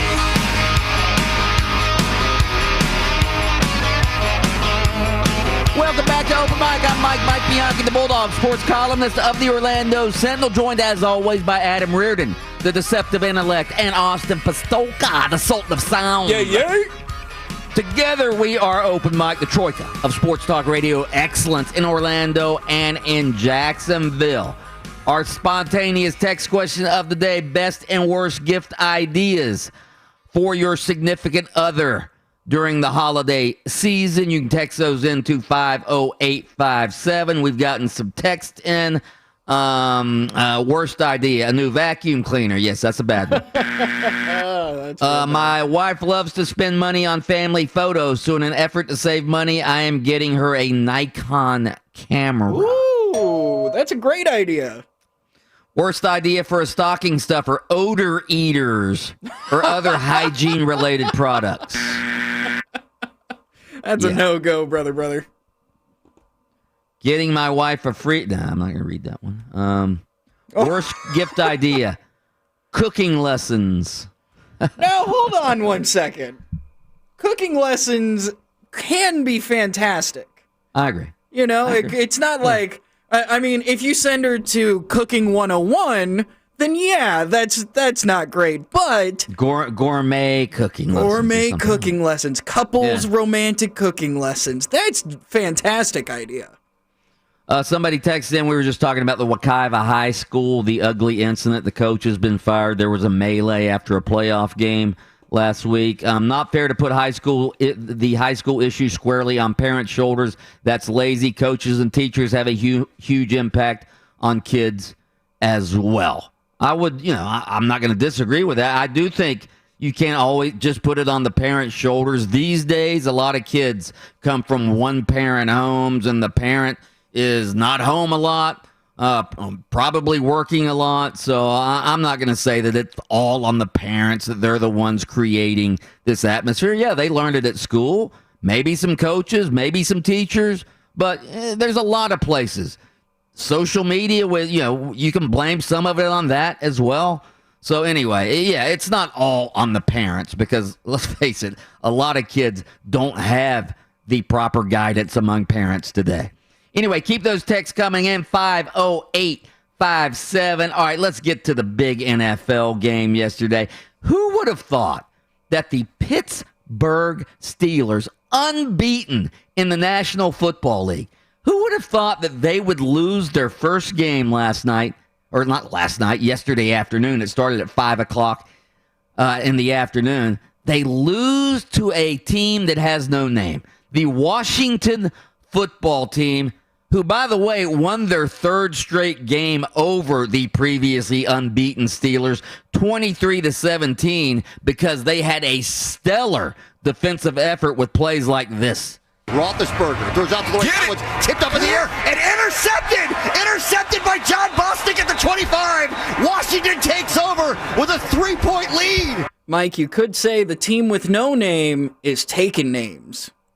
Oh, they took names yesterday. They took the Steelers' name, kicked butt, and took names, because Pittsburgh had a chance to take the lead late in that game. On a 4th and 1 from the Washington 28, Mike Tomlin, the coach, opted to go for it instead of relying on his backup kicker, Matthew Wright, who was making his NFL debut, who'd been struggling during warmups. Roethlisberger tried to complete a pass, was not successful. It was turned over on downs. That led to the Washington Football Team driving down the field, kicking a 45-yard field goal of their own to take the lead. And then you heard Roethlisberger's interception on the ensuing possession, and that allowed Washington to run down the clock and tack on another field goal. And now the Washington Football Team has won 3 in a row, and they're tied with the New York Football Giants atop the NFC least. Or should I say the NFC East. They both have 5-7 records. That's a bad division, but both of those teams have a chance to make the playoffs.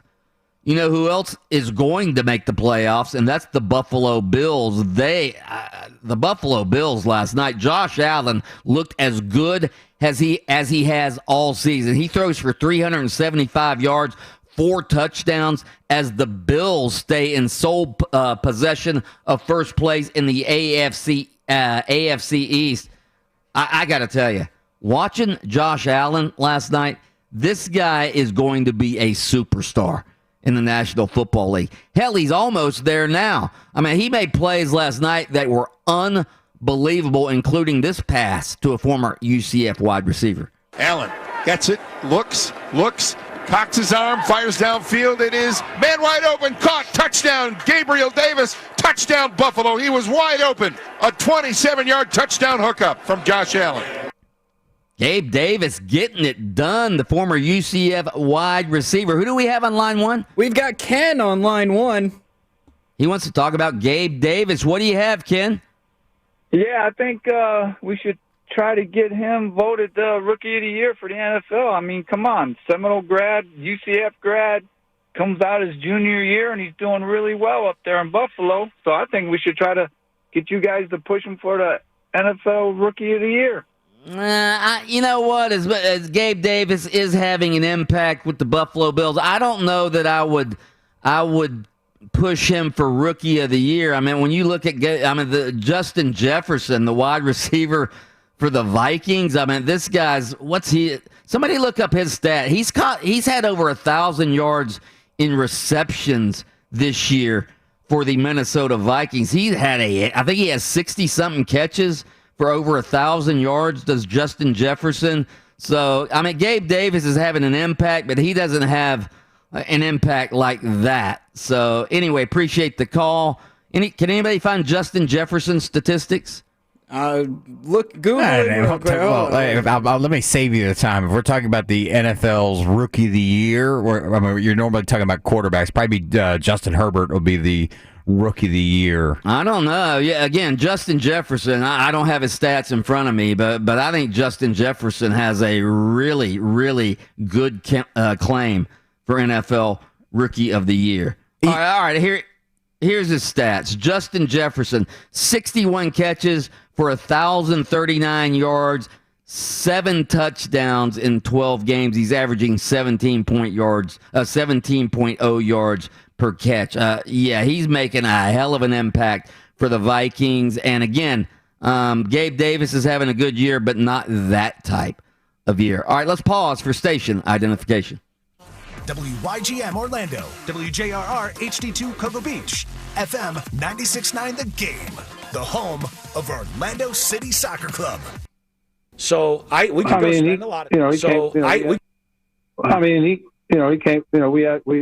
today, and just like I told him, I just want to see more practice. I think he's working on his volume and the amount of throws and all of that. He's cleared medically, but still you want to be able to see those things on the practice field.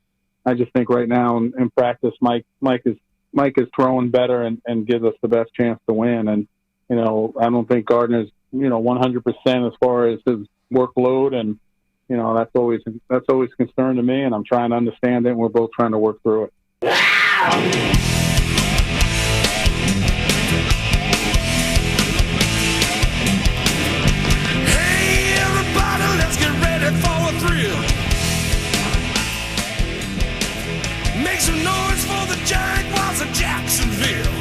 They're making some noise in Jacksonville. They're not happy with their team. They've lost 11 in a row. You just heard Doug Marrone talking about frustrated quarterback Gardner Minshew, who, according to a story on ESPN.com, Gardner Minshew has been begging to play, but Doug Marrone, you just heard the Jaguars coach say Mike Glennon still gives us the best chance to win. Mike Glennon, by the way, had 3 turnovers last week in a loss, and that last throw he made in overtime, my God, that was a terrible throw. He sailed the ball over DJ Chark's head for an interception, and that led to the Jaguars losing a game that they could have won. Let's welcome in our Jaguars insider, Gene Fournette, our good friend, columnist of the Florida Times-Union. You can read all of his stuff on the Jaguars and other columns as well at Jacksonville.com. You can hit him up on Twitter at Gene Fournette. Gene, what is going on with Gardner Minshew?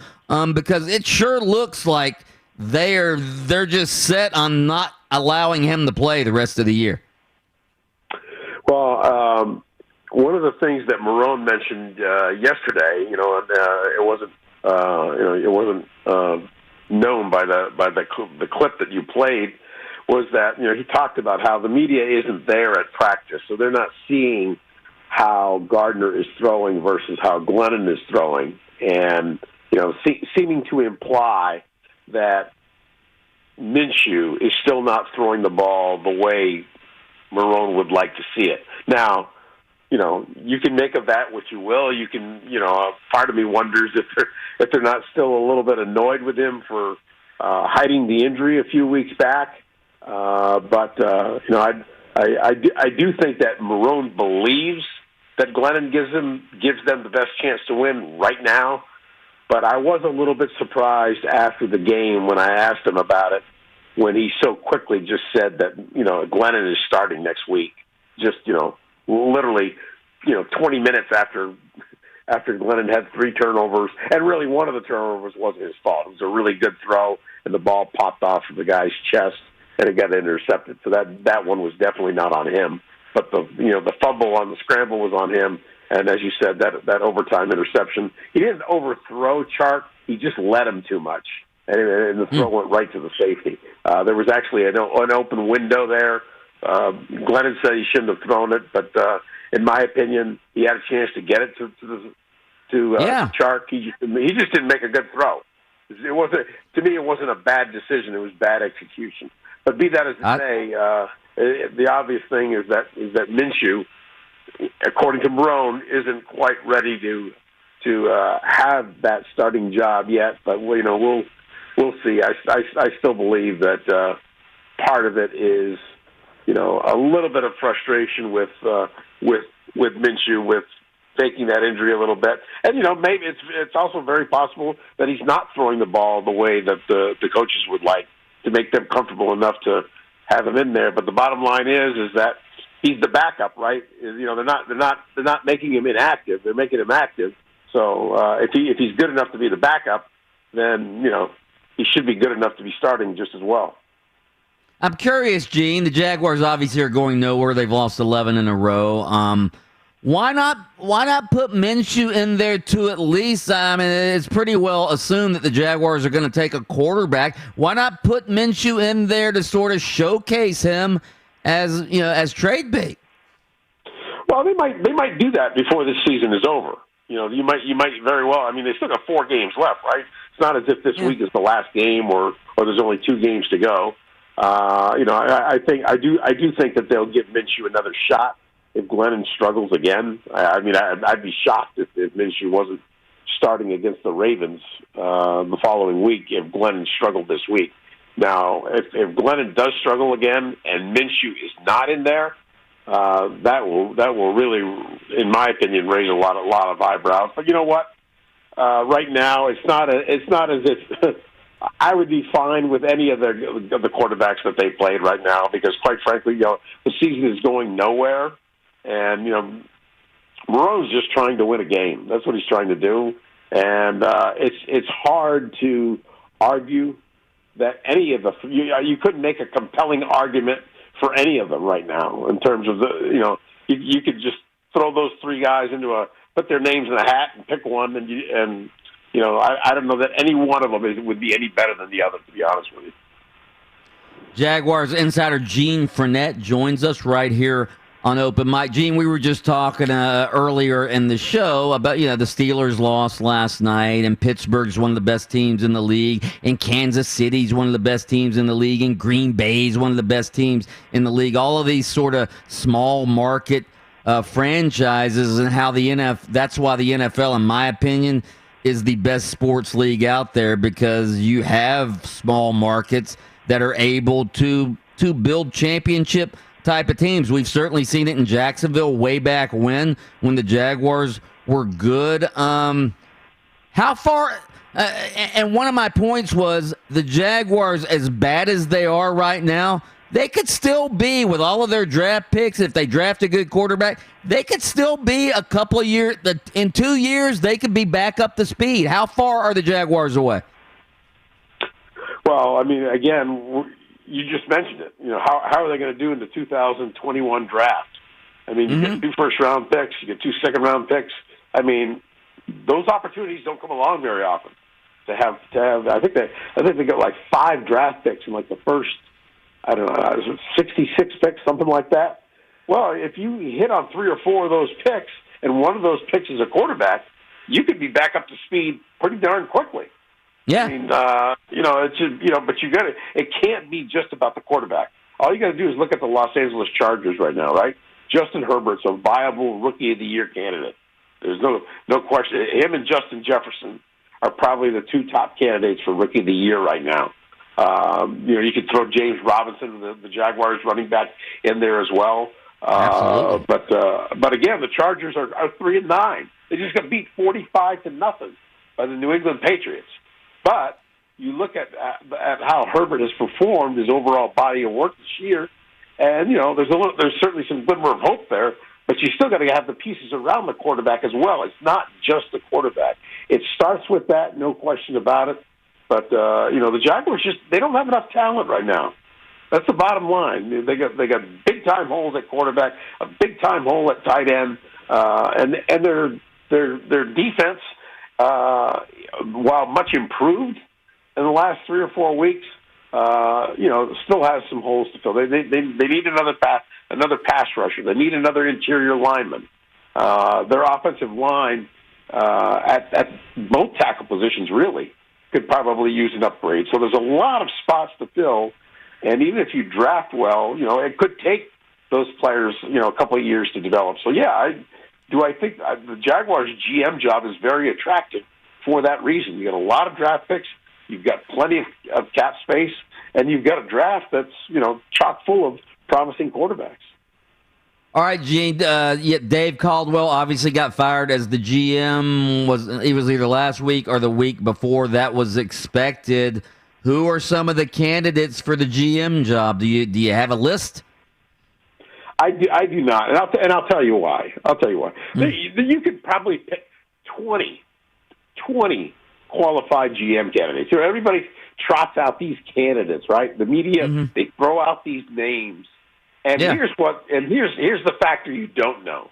We don't know who Shad Khan is relying on for advice on guys to talk to, right? I do believe they'll talk to Trent Baalke, the former San Francisco 49ers GM, who's now in the Jaguars front office. But beyond that, it's hard to gauge, because there are so many qualified guys. I mean, one of the guys that's going to be probably hot on the GM interview list is going to be Adam Peters for the 49ers, right? Well, if you're Adam Peters, would you prefer to go to Detroit where Matthew Stafford is? Would you prefer to go to Atlanta where Matt Ryan is? Or would you prefer to come to Jacksonville where you can pick your own quarterback? And if Adam Peters is and if Adam Peters is your guy, well, then Robert Saleh, the defensive coordinator for the San Francisco 49ers, is probably going to be in the mix for that job. It's all about relationships. And so I don't know who Shad Khan is relying on. I don't know who he relied on. I know that he talked to Bill Cowher back in 2012 to get his advice on who he might pick. And I don't know if Bill Cowher was the one who told him about Dave Caldwell. So you don't quite know, what is the initial connection between the owner and the GM candidate that guy might interview. I mean, like I said, there's just a ton of really good candidates out there, and you can't even start to talk about which coach might be the hot coach until you know who the GM is. I'm pushing for my boy Tony Baselli. I think former players have proven they can be really good GMs. We saw it with John Lynch. We saw it with John Elway. Why Tony Baselli? He knows that organization. he knows the organization, but I don't know how much he knows about the scouting end of it. That would be the question in my mind. Now, if he can bring in somebody on the scouting end of it, where Tony can sort of oversee things the way Tom Coughlin did on the front office, although hopefully he'll do better than Tom did in terms of his brief run. But you know what I mean. I think Tony would be more of somebody who would oversee things, and I'm guessing that's the role that John Lynch has in San Francisco. That's another example of a foreign player. But again, don't hire somebody just because they have a connection with Jacksonville or with the organization. Yeah, I agree. Hire them because you think that they can do the best possible job. And, it would be interesting if they hired Tony. It would be a guy familiar with Jacksonville, and it would be very interesting to see how well that would be. On a lot of fronts, I think it would be embraced by the fan base. But being totally honest, I'm not sure that Tony is the most qualified guy for that role, unless that role is laid out in the way that I just previously said. Maybe they should hire Gene Fournette as the new GM of the Jaguars. You've been following this bad team, Gene, for years. You know what they need. I know what they need. That doesn't mean I would be the best guy to be picking the people to fill those needs. That's the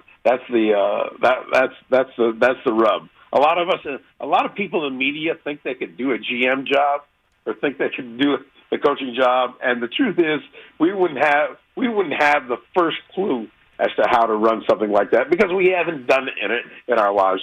I really believe you have to be immersed in the industry. You have to really know people to be able to perform a job like that. And certainly Tony's much more immersed than any of us in the media would be. But it's a much harder job than people think it is. Gene Fournette, nobody covers the Jaguars better. You can find all of his stuff at jacksonville.com. Gino, we appreciate it. Thank you. See you, Mikey.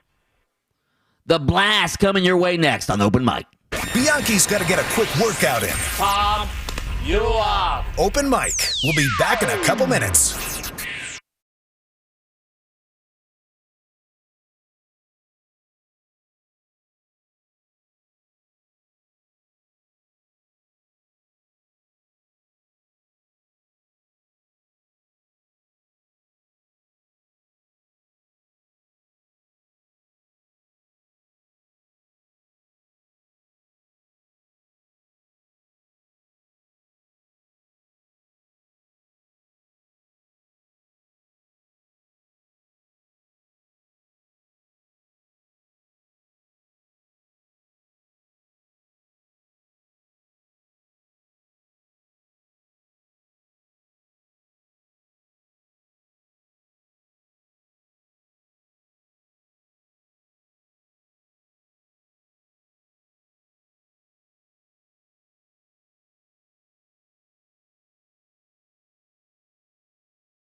You feel that? I can feel it. We're about to blast off. Just hook it to my veins! It's time for the blast.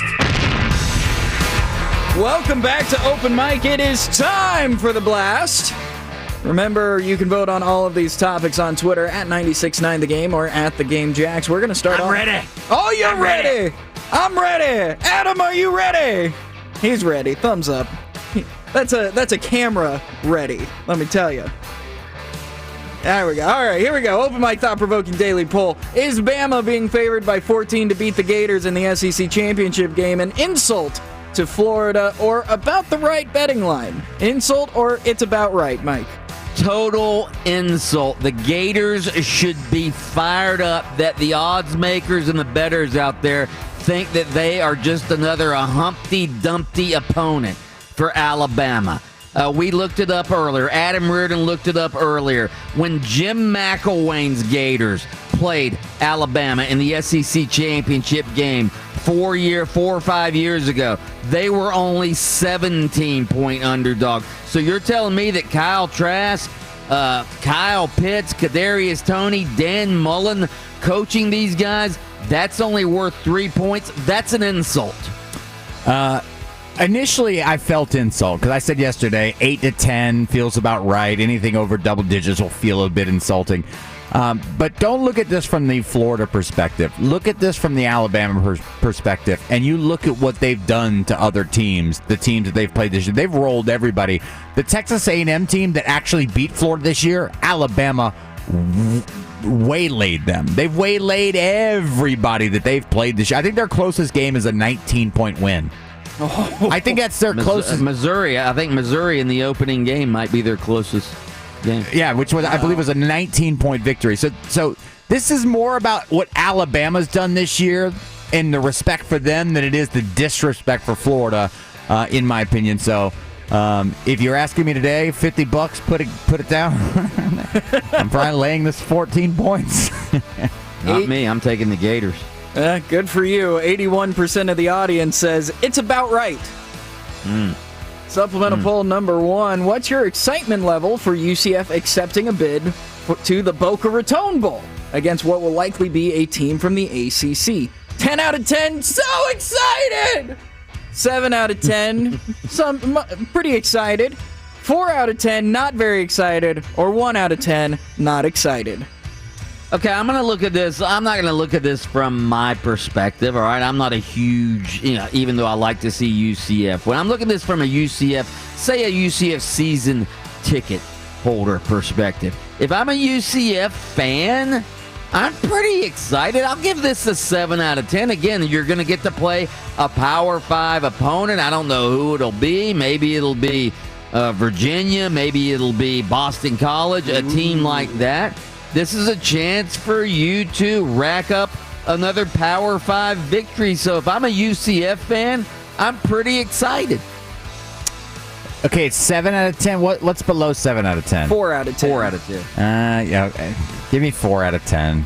Yeah. I mean, listen, hey, the positive news is you can get in your car and get to it, and if you really feel like you can do the old down and back, go down, game, then turn around, go right back. You don't need to spend hotel room. That part gets me excited. But for the most part this season, none of the goals were really met. So I mean, you're going to a also participated bowl. I mean, so this is not where you want to be. What if the ACC team was FSU? Would you be excited? It would drop my excitement to 1 out of 10. Maybe that would bump it to a 7 because then you. I'm not even that concerned with the Power 5 win.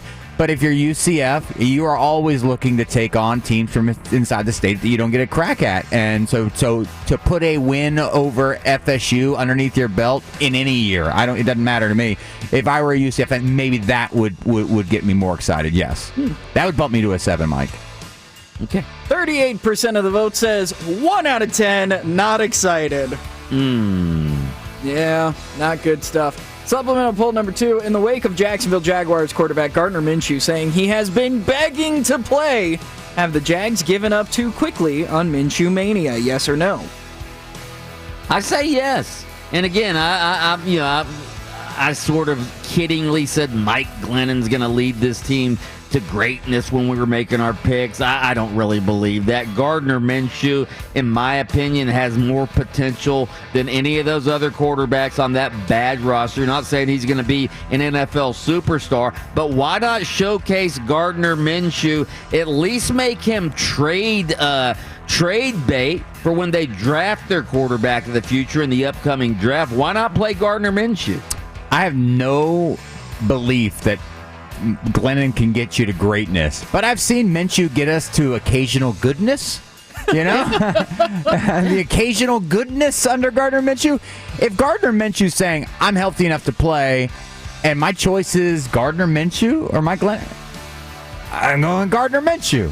But obviously that franchise has maybe some different plans at work. Yeah, that's possible. 70. Saw the Jets almost won a game last week. Hey, guys, we better slow down here. we don't want to lose a coin toss if we screw around here. 71% of the vote says yes, they gave up too quickly on Minshew Mania. Supplemental poll number 3, are you mad or glad that the Washington football team ruined the perfect season of the Pittsburgh Steelers on Monday? Mad or glad, Mike? Well, since the 72 Dolphins were my favorite team as a kid growing up, I used to wear my Mercury Morris jersey and watch the Dolphins. Absolutely, I'm glad. I don't want anybody to ever surpass the Miami Dolphins when it comes to the perfect season, so I was glad to see the Steelers go down last night. Learning from working with Mike how his favorite team affiliation go. He meant to say his favorite team in 1972 was the 1972 Dolphins. That was his favorite team. That's who he pulled for just the that Dolphins year. were my favorite team for a long time as a kid. Listen, I watched you pull for the St. Louis Blues, and who else was that won Stanley Cup all at the same time? I think it was the Bruins. I think it was your Bruins. I'm mad. I'm mad about that. Because it is the Dolphin fans are generally pretty decent to deal with, but it's the one thing they can get a little bit obnoxious over. You know, they sort of celebrate this every year like those old guys with the champagne. This is like the Dolphins fans title, and so absolutely, I wouldn't mind taking a little bit of that away from those guys. With 81% of the vote, people are glad. Yeah. Supplemental poll number 4, who do you blame more? James Harden for holding out, or the Houston Rockets for not trading their disgruntled superstar to the Brooklyn Nets? Oh, obviously, I blame James Harden. The guy is guaranteed to make $42 million this year. Again, guaranteed. He signed this contract. NBA players get guaranteed money, unlike NFL players. If this were an NFL player with a non-guaranteed contract, I would have no problem, all right? But NBA players, they can sign a contract for any length of time they want to. LeBron James has signed one-year deals. James Harden chose a 4-year deal. And for him to hold out when he's scheduled to make $41 million, when there are millions of unemployed Americans right now, shame on him. Shame on him. I'll take James Harden's side in this, only because in the NBA, you know what you're getting into with superstars. You better keep them appeased. You better keep them happy constantly. That's the landscape of the NBA. As soon as your superstar isn't happy, then he's ready to go. And it's your job as an organization to keep him happy. If that means bringing in players, getting rid of players, doing what it takes to keep that guy happy. If that's the guy you want to keep on your roster, you better keep him happy. And apparently, the Houston Rockets have not done that. 76% of the vote goes to James Harden. Finally, the Open Mic Would You Rather poll. Would you rather be able to see twice as far as you can now, or hear twice as far as you can now? This is an easy one for me. I'd rather be able to hear, because I want to hear people who talk behind my back. Ooh. That's what I want to hear. You can't really see people doing things to deceive you or backstab you, but you can hear them. If you had like Superman hearing, you'd be able to hear them talk behind your back. Yeah, I think initially you'd probably think sight, but add that to me the hearing as well. I mean, you know, I think my vision's pretty good. I had LASIK, so I in fact do see twice as far today as I used to way back when, and I didn't need a superpower for that. Hearing, I would have to need some help with, so I'll go with the hearing as well. You guys are in the minority. 65% of the vote says they would take the extra site. That is the blast straight ahead. We're going to ask Mark Daniels, although he probably won't tell us. We're going to ask him, is Florida State a possibility for UCF to play in the Boca Bowl? That's next on The Bridge. Mark Daniels joins Mike Bianchi on The Bridge next.